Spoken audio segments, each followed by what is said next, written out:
cái này câu ogin kaza itza nan kana dim me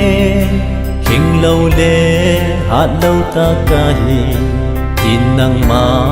kana nil ahin na lagaw tinga nay câu o kazapanin thigeya nay kinzing bau ka boltai nào bua na in kagong tay kana gong tay na pin ma sangin kana su thing ta nang ka thu ka say phung lên đi in pakain ay so chigein amakin bo boltange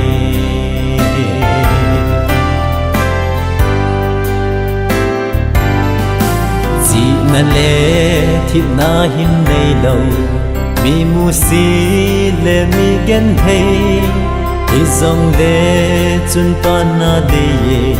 na ko ve na ko sing ye anga mi haule en the mi len mi neo a boy o so pi amma hing lam hin zolin now hu na in kagong tay kana gong tay na pin ma sangin kana su thing ta jin nang ka thu ka say phung lên đi in pakain ay so chigein amakin bo boltange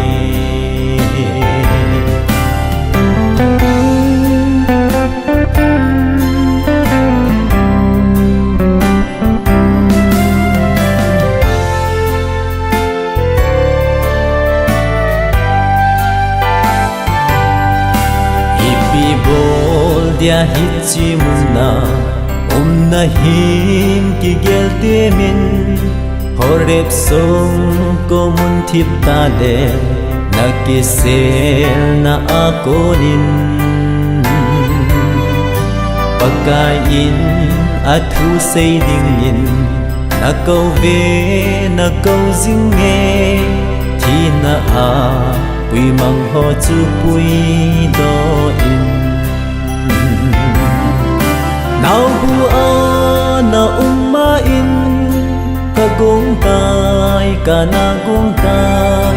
na pin ma sangin kana su thing ta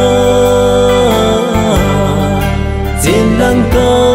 thu ka say phung lên đi in pakain ay so chigein amakin bo bolta